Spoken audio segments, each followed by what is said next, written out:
Assalamualaikum warahmatullahi wabarakatuh. Alhamdulillah rabbil alamin wa bihi nasta'in ala umuri dunya waddin. Asyhadu an la ilaha illallah wahdahu la syarikalah. Asyhadu anna Muhammadan abduhu wa rasuluh. Allahumma salli wa sallim wa barik ala nabiyyina Muhammad wa ala alihi wa ashabi ajma'in. Ya ayyuhalladzina amanu taqullaha haqqa tuqatih wa la tamutunna illa wa antum muslimun. Jamaah salat zuhur yang dimuliakan Allah, mari kita awali majelis ini dengan basmalah ya. Bismillahirrahmanirrahim. Alhamdulillah, hari ini kita diberi kesempatan oleh Allah untuk menyempurnakan pengabdian kita, terutama sholat berjamaah di masjidnya. Bapak Ibu, pernahkah terpikir bahwa ibadah yang kita kerjakan ini, yaitu sholat, adalah penentu segala-galanya? Pernahkah kita terpikir bahwa seluruh amal yang kita kerjakan selama kita hidup ini menjadi sia-sia karena sholat? Sebaliknya ada pendapat yang ekstrim, ya bukan ekstrim sebetulnya, tapi kalau ingin merubah cerita hidup, ya cerita tentang kehidupan kita, ya, rubahlah lewat sholat. Hanya beratnya memang ada kabar, ya, awalul ilmu yarfa'u minal ard al khusyuk. Ilmu yang awal diangkat oleh Allah dari muka bumi ini khusyuk. Padahal khusyuk itu penentu apakah sholat kita itu diterima atau tidak.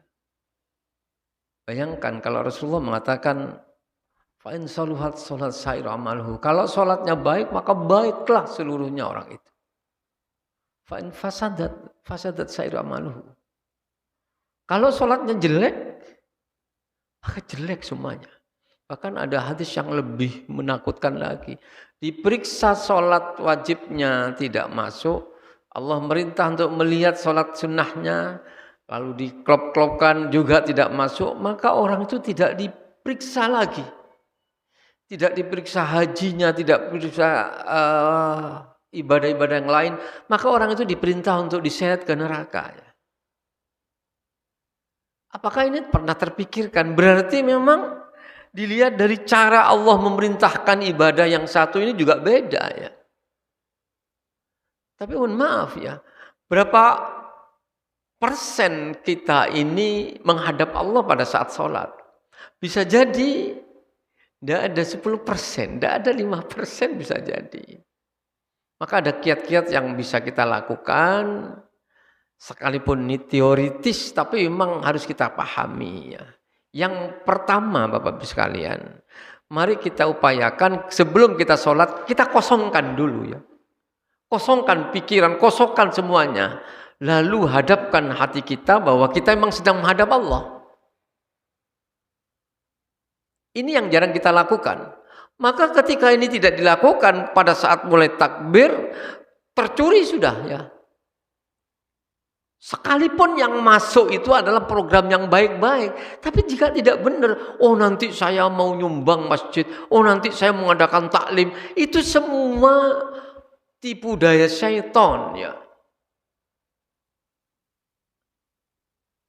Itu termasuk yang mengganggu sholat kita. Maka kiat yang pertama, salah satu diantaranya memang kosongkan, ya. Kosongkan, hadapkan bahwa kita memang sedang berhadapan dengan zat yang maha segalanya. Sehingga takzim kita muncul, ya. Khauf kita, ketakutan kita muncul, harapan kita muncul. Karena sedang kosong. Nah, insya Allah, ya, lambat laun sekalipun kita tidak bisa total 100% kita itu khusyuk, ya. Susah, ya. Tapi memang derajat sholat itu dikhusyuk, sedangkan khusyuk itu alladzina yadhunnuna annahum mulaku rabbihim wa annahum ilaihi raji'un, ya. Jadi hati ini nyambung pada Allah, itu khusyuk kata Quran ini. Dan kita paham, ya, tinggal di dunia ini tidak lama. wa annahum ilaihi raji'un. Ketika paham itu kita munculkan, insya Allah khusyuk ini sedikit demi sedikit akan kita miliki ya, kita miliki.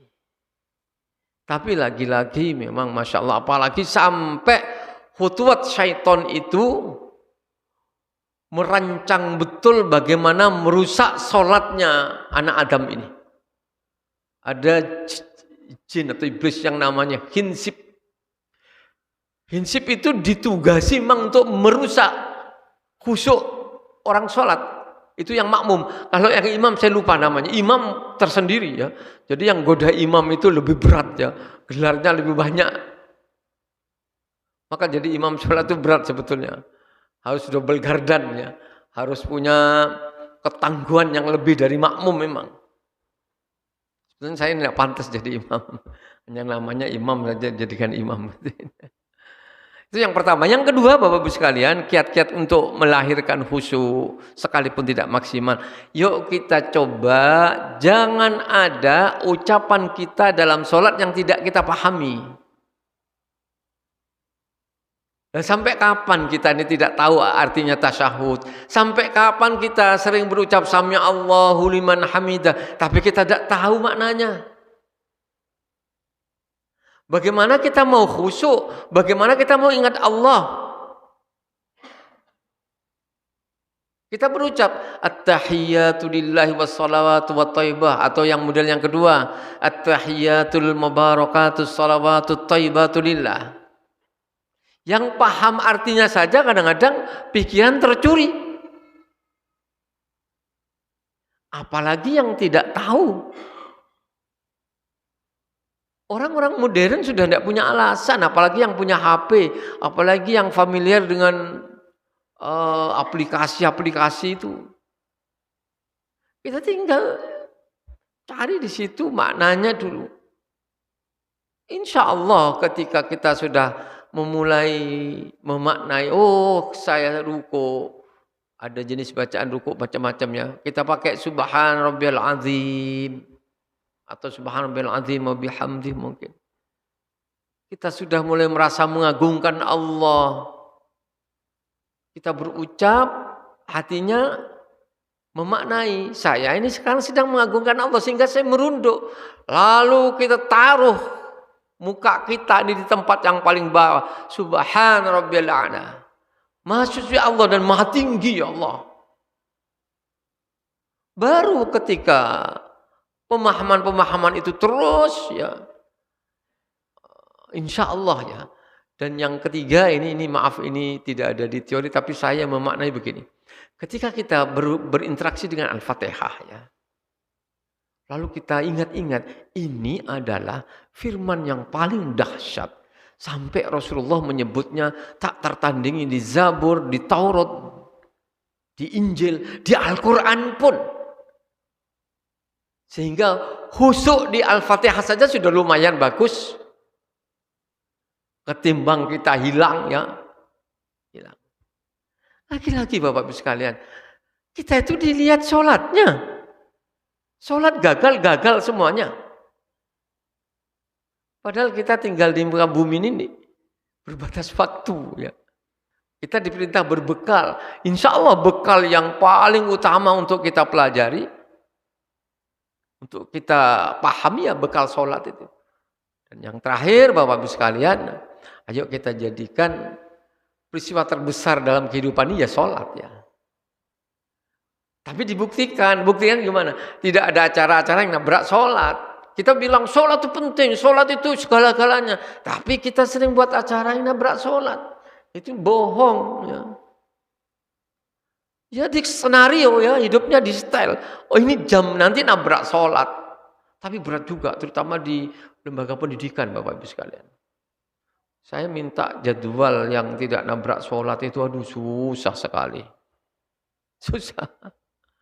Tapi insya Allah ketika kita berusaha terus, siapa tahu nanti satu saat kita betul-betul bisa menjadikan sholat adalah satu-satunya ibadah yang harus kita jaga ketat, kita kawal ketat ya.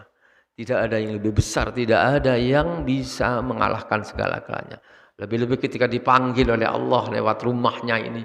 maka ya ini yang paling utama. Kecuali ketika bersamaan dengan pelayanan, itu lain lagi ya.